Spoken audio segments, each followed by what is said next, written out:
नवरस का उपहार है ये गीत, गजल का प्यार है। सूफी बतियाए सबसे यहाँ ये दोहों की बौछार है। आध्यात्म से जोड़े सबको, आध्यात्म से जोड़े सबको, पावनता से गुलजार है।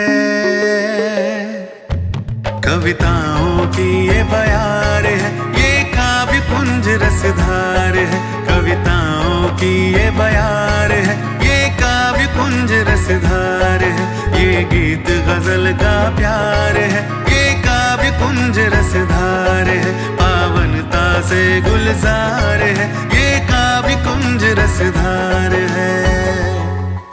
नमस्कार, सत श्री अकाल, सादर प्रणाम आप सभी को। राजीव शर्मा का इंदौर से, गॉडलीवुड स्टूडियो से एक बार फिर आपके लिए हाजिर होकर उपस्थित हुए हैं काव्य कुंज में। काव्य कुंज जिसका आशय ही ये है कि एक ऐसा गुलशन जिसमें भांति भांति के सुमन खिले हुए हों और हर सुमन की अपनी खूबसूरती हो, हर सुमन की अपनी पाकीज़गी हो और हर सुमन की अपनी खुशबू हो। और हम कविताओं की विभिन्न खुशबुओं को लेकर आपके बीच उपस्थित होते हैं। तो आज पहले सेगमेंट में उपस्थित हुई है हमारे बीच निधि शर्मा, जो जलंधर से आई हुई हैं और काव्य पंखुड़ी सेगमेंट के तरफ आपसे कुछ कहना चाहती है। वो क्या कहना चाहती है आप सुने और मजा लीजिए।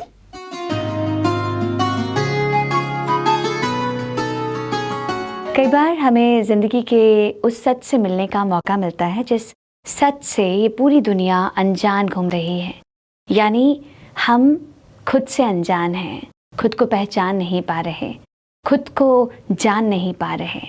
और इसी सच को बताने के लिए मैं आज अपने उस एक्सपीरियंस से आपको मिलवाऊंगी, जिस सच को जानने के बाद, जिसे देखने के बाद उन्हें कुछ शब्दों में उतारा और अपनी पंक्तियों के ज़रिए आप सबके सामने पेश कर रही हूँ। बड़ा सुंदर नज़ारा था, कैसे कहें, कैसे बयां करूं। बड़ा सुंदर नज़ारा था। पहले तो घबरा गई, खुद के साए से भी डर खा गई। पहले तो घबरा गई, खुद के साए से भी डर खा गई। पर फिर मन ने कहा, नहीं, बड़ा सुंदर नज़ारा था। वाकई बड़ा सुंदर नज़ारा था। चारों ओर सन्नाटा था, चारों ओर सन्नाटा था। घोर काले बादलों में जैसे उगते सूरज का चांद से हुआ पुगाटा था। घोर काले बादलों में जैसे उगते सूरज का चांद से हुआ पुगाटा था। कुदरत की आवाज़ें थी, कुदरत की आवाज़ें थी। कोयल की कूक थी, कहीं घंटियों की मीठी हूक थी। कोयल की कूक थी, कहीं घंटियों की मीठी हूक थी। बादलों की लुक्का छुपी में, बादलों की लुक्का छुपी में सूरज का थोड़ा सा चमकारा था। बादलों की लुक्का छुपी में सूरज का थोड़ा सा चमकारा था। दूर पेड़ों की हरियाली में, दूर पेड़ों की हरियाली में जैसे हवा का ठंडा शरारा था। दूर पेड़ों की हरियाली में जैसे हवा का ठंडा शरारा था।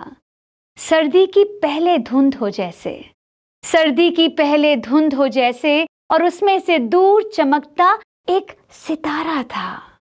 सर्दी की पहली धुंध हो जैसे और उसमें दूर चमकता एक सितारा था। क्या कहें, कैसे कहें, ये तो बाबा का मिलन का नज़ारा था। मेरे अंदर के एहसासों का ये खूबसूरत नज़ारा था, ये खूबसूरत नज़ारा था। शुक्रिया। देखते हैं हम आज के दूसरे सेगमेंट प्रेरक प्रसून में किरण पंत जी क्या कहना चाहती है युवा शक्ति के संदर्भ में।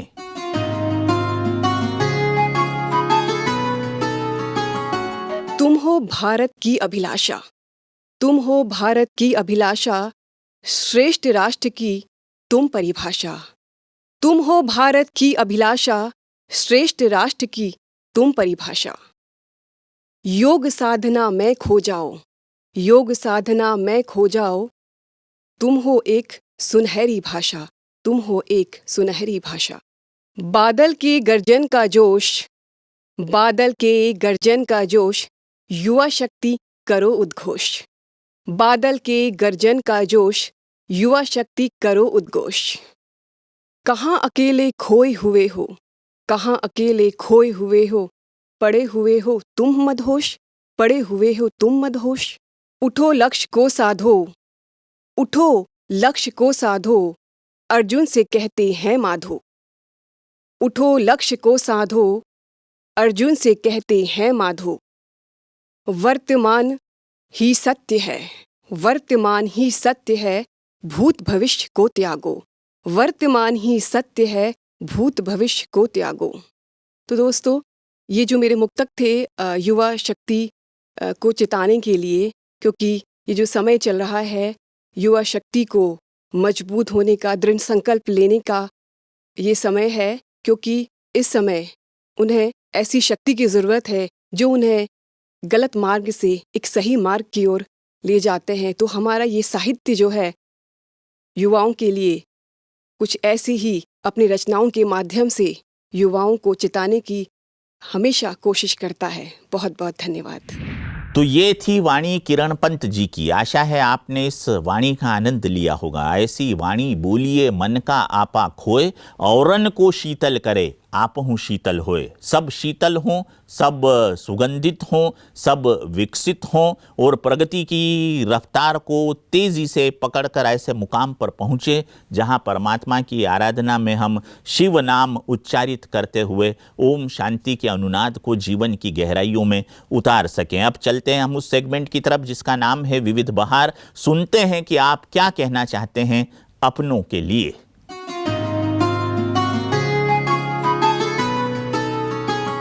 जिंदगी के सफर में तन्हा जो चल पड़े, क्या खबर थी हम होंगे आकर के यूं खड़े।